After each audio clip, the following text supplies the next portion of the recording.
नमस्कार, India voice देख रहे हैं आप और मैं हूं आपके साथ शिवम दुबे। बुलेटिन की करेंगे शुरुआत। आपको बता दें कि एक बिहार से बड़ी खबर आ रही है, जहां महागठबंधन की जन विश्वास रैली हुई है।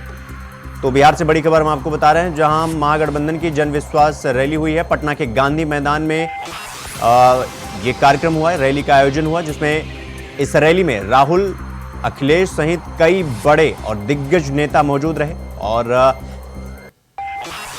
इस कार्यक्रम में तेजस्वी यादव ने बड़ा बयान देते हुए कहा कि चाचा जी पलट गए, मगर जहां भी रहें खुश रहें। वहीं राहुल गांधी ने कहा, भारत नफरत का देश नहीं है। तो पटना के गांधी मैदान में रैली जारी है।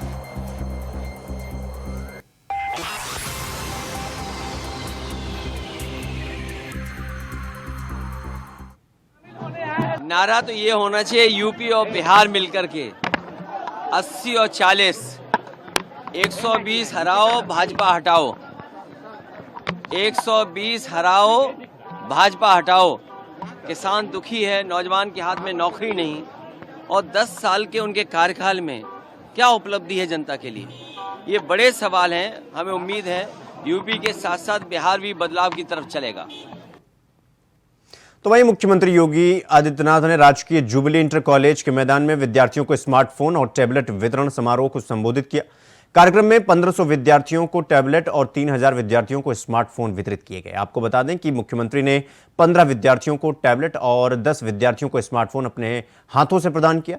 इस दौरान मुख्यमंत्री योगी आदित्यनाथ ने 26 माध्यमिक विद्यालयों में 17 करोड़ 35 लाख रुपए के प्रोजेक्ट अलंकर के कार्यों और 141 माध्यमिक विद्यालयों में 7 करोड़ 58 लाख करोड़ रुपए की लागत से बनने वाले 330 प्रीमियम स्मार्ट क्लासरूम का शिलान्यास भी किया। आपको बता दें कि इंटर कॉलेज के प्रधानाचार्यों को उन्होंने स्मार्ट क्लास का प्रमाण पत्र भी सौंपा। किसी भी प्रकार की चुनौती का सामना करने के लिए अपने आप को तैयार कर सके। खासतौर पर जो चुनौती हमारे सामने आती है वह चुनौती होती है, जैसे इस सदी की सबसे बड़ी महामारी थी कोरोना। कोरोना में स्कूल कॉलेजेस बंद हो गए, ठप हो गए, पठन पाठन बंद सा हो गया। उन स्थितियों में कैसे हम लोग इस कार्यक्रम को आगे बढ़ाएं, तब प्रधानमंत्री मोदी जी ने एक विजन दिया था कि अगर फिजिकली प्रेजेंस होना कठिन है तो हम लोग तकनीक का उपयोग करें। वर्चुअली 2-3 वर्ष के अंदर हम लोगों ने प्रदेश के अंदर 20 लाख से अधिक छात्रों को अब तक टैबलेट और स्मार्टफोन उपलब्ध करवाने का काम किया है, जिस क्रम में आज गोरखपुर में भी 4000 से अधिक विद्यार्थियों को यह सुविधा उपलब्ध करवाई जा रही है। बिना भेदभाव के हर युवा को, जिससे वह तकनीकी दृष्टि डिजिटली अपने आप को सक्षम कर सके। 24 में इलेक्शन होने जा रहे हैं। इसी मार्च महीने में नोटिफिकेशन जारी होगा। नोटिफिकेशन में जब चुनाव के परिणाम चुनाव चलेंगे, उस समय हमारा नारा होना चाहिए, फिर एक बार मोदी सरकार, फिर एक बार मोदी सरकार का मतलब 2024 में, जब मई 2024 में प्रधानमंत्री मोदी जी तीसरी बार देश की बागडोर संभालेंगे, तो भारत दुनिया की तीसरी बड़ी अर्थव्यवस्था के रूप में आगे बढ़कर के एक विकसित भारत की परिकल्पना को साकार करेगा। विकसित भारत का मतलब हर नागरिक विकसित होगा, हर व्यक्ति की प्रति व्यक्ति आय बढ़ेगी, सुविधाएं बढ़ेंगी, भारत सक्षम होगा, समर्थ होगा, और भारत का कोई दुश्मन भारत को आंखें नहीं दिखा पाएगा। जो आंखें दिखाएगा तो उसको भी सबक सिखाने का काम करेगा। इस प्रकार की व्यवस्था हमारी होनी चाहिए। आपको मैं इस बात के लिए आश्वस्त करता हूं, प्रदेश भर के युवाओं को आश्वस्त करता हूं, युवाओं के भविष्य के साथ कोई खिलवाड़ नहीं कर पाएगा। युवाओं का भविष्य उज्जवल है।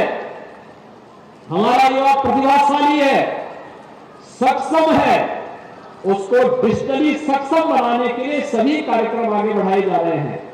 और जो भी युवाओं के भविष्य के साथ खिलवाड़ करेगा, जिंदगी भर वो जेल के अंदर सड़ेगा। और साथ साथ जो बाप दादों की प्रॉपर्टी होगी उसको भी सरकार जब्त करने का काम करेगी। खबरों में आगे बढ़ेंगे। अगली खबर लखीमपुर खीरी से है, जहां बारिश के बीच थाने के खुले कंपाउंड में बीजेपी विधायक योगेश वर्मा जमीन पर धरने पर बैठ गए। आपको बता दें कि पुलिस विधायक के परिवार के सदस्यों को पकड़कर थाने लाई थी, जिससे नाराज होकर भारी बारिश के बीच विधायक जी धरने पर बैठ गए।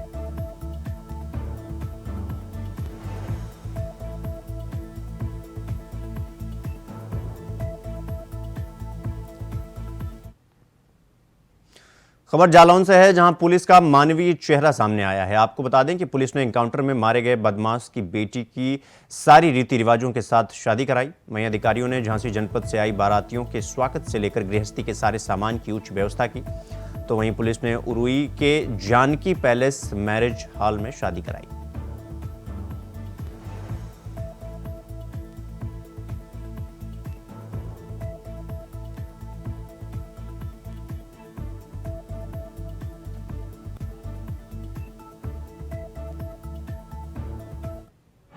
सर बहुत अच्छा लग रहा है और सब कुछ है सामान में और सब लोगों ने मदद भी की है। सीओ सर ने, कप्तान सर ने, बाकी सब लोगों ने मदद की है। तो वहीं जौनपुर के बाहुबली और पूर्व सांसद धनंजय सिंह ने जौनपुर लोकसभा सीट पर जीत का दावा किया है।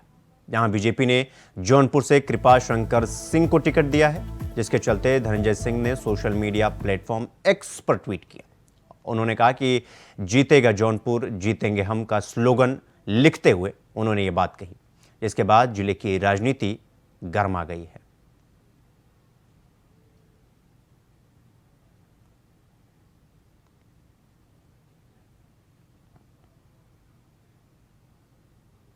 ग्रेटर नोएडा के ब्लू सफायर मॉल में एक बड़ा हादसा हो गया, जहां मॉल की छत ग्रिल गिरने से 2 लोगों की मौत हो गई। आपको बता दें कि मॉल के वॉकिंग कॉमन एरिया में ग्रिल गिरने से मलबे की चपेट में आने से 2 लोगों की मौके पर ही मौत हो गई। तो वहीं मौके पर पहुंची पुलिस ने शवों को कब्जे में लेकर पोस्टमार्टम के लिए भेज दिया।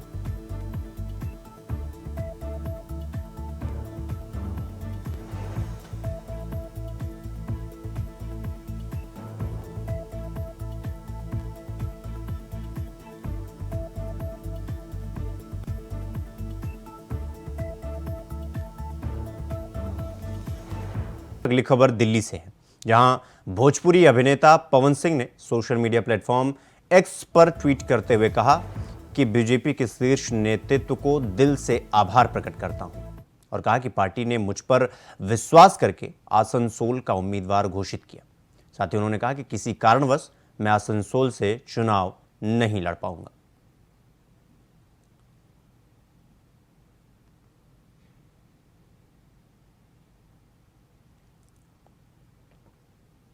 खबर दिल्ली से है, जहां पूर्व केंद्रीय मंत्री और चांदनी चौक से मौजूदा सांसद डॉक्टर हर्षवर्धन ने सक्रिय राजनीति से संन्यास लेने का ऐलान किया है।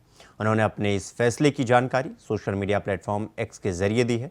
सूत्रों के अनुसार हर्षवर्धन ने यह फैसला चांदनी चौक लोकसभा सीट से इस बार टिकट न मिलने के कारण लिया है। बीजेपी ने आगामी लोकसभा चुनाव के लिए चांदनी चौक सीट से इस बार प्रवीण खंडेलवाल को मैदान में उतारा है।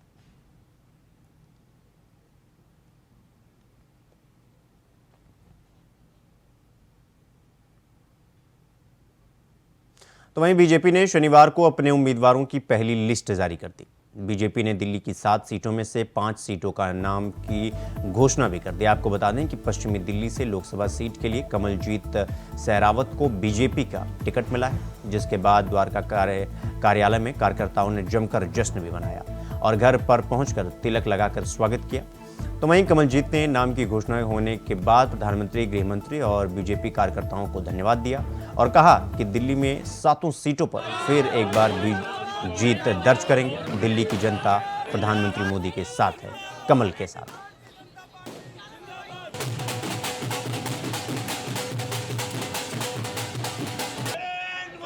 जिंदाबाद, आपकी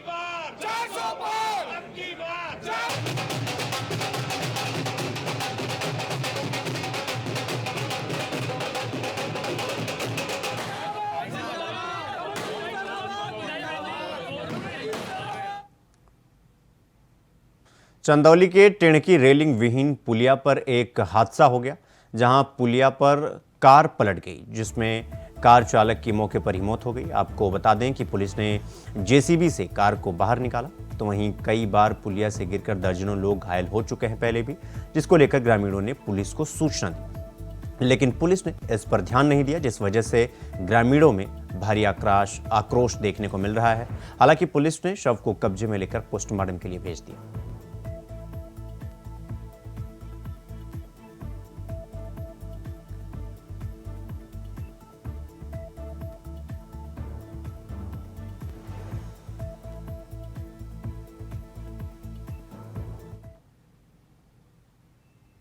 तो वहीं यूपी में मौसम का मिजाज बदल रहा है और कई क्षेत्रों में बारिश और ओलावृष्टि देखने को मिल रही है। हरदोई में भी लगातार बारिश हो रही है, जिस वजह से किसानों को भारी परेशानियों का सामना करना पड़ रहा है। आपको बता दें कि पिछले 24 घंटे से हो रही बारिश से फसल को भारी नुकसान हो रहा है। बताया जा रहा है कि रविवार सुबह हुई तेज बारिश के साथ ओले भी गिरे हैं, जिससे गेहूं की फसल गिर गई।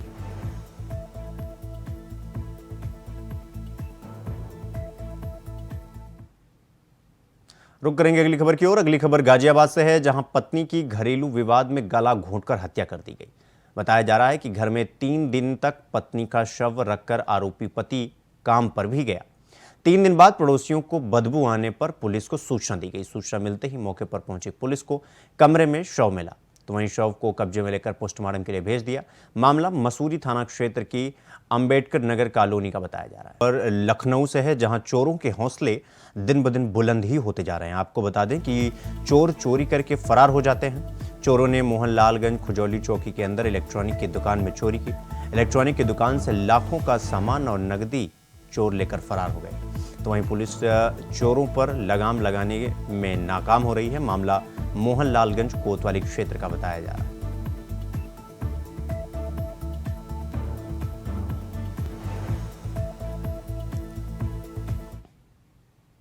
भारतीय जनता पार्टी ने एक बार फिर लोकसभा चुनाव में घनश्याम सिंह लोधी को उम्मीदवार बनाया है। आपको बता दें कि रामपुर में हुए 2019 के लोकसभा उपचुनाव में घनश्याम सिंह लोधी ने सपा को हराया था और अब फिर से पार्टी ने पहले लिस्ट में लोधी को रामपुर के प्रत्याशी के रूप में उतारा है। सांसद घनश्याम सिंह लोधी पर एक बार फिर भारतीय जनता पार्टी ने भरोसा जताते हुए चुनावी मैदान में उतारा है। ऐसे में 2019 का लोकसभा चुनाव था, सांसद घनश्याम सिंह लोधी ने उस पर जीत दर्ज की थी। इसके बाद अब 2024 के लोकसभा चुनाव में सांसद घनश्याम सिंह लोधी हमारे साथ मौजूद हैं। पहले तो सांसद जी आपको धन्यवाद कि आप हमारे साथ समय निकाला, और क्या कहेंगे अब 2019 में आपने समाजवादी पार्टी के गढ़ को हराने के बाद इस पर अपना जो वर्चस्व था वो कायम किया था, तो अब 2024 में कैसे इस सीट को जीतेंगे? देखिए, ये पहले तो गढ़ कहना गलत बात है। किसी का गढ़ लोकतंत्र में नहीं होता, लेकिन उतार चढ़ाव राजनीति में आते रहते हैं, वो अलग है। सपा का यहाँ सांसद एक ही बार बना है, बाकी कांग्रेस के भाजपा के सांसद यहाँ रहे हैं और 2022 से भारतीय जनता पार्टी का सांसद यहाँ पर है।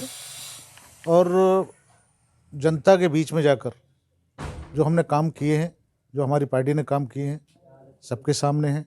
माननीय मोदी जी के नेतृत्व में देश में सरकार चल रही है और तीसरी बार फिर माननीय मोदी जी देश के प्रधानमंत्री बनने जा रहे हैं। लेकिन इन 10 सालों में वो कुछ कर दिखाया माननीय मोदी जी ने जो 65 सालों में विपक्ष ने नहीं कर पाया। तो जनता सब जानती है, चाहे भले इंडिया गठबंधन बना लें या गठबंधन बना लें, कुछ भी बना लें, क्योंकि गठबंधन उनके पहले भी रहे और आज भी गठबंधन की तैयारी में वो लोग हैं। मैं समझता हूँ कहीं गठबंधन नहीं टिक पाएगा।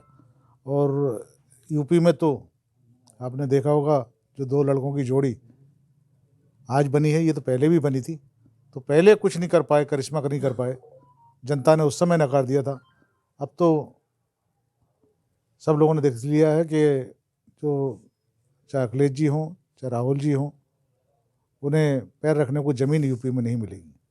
अच्छा, हमने खुद देखा है 2019 में अपने सीट पर समाजवादी पार्टी का कब्जा हुआ करता था, लेकिन आपने उस सीट पर कमल खिलाया। लोगों के बीच आप लगातार, जो आपका कार्यकाल रहा, लोगों के बीच पहुँचे।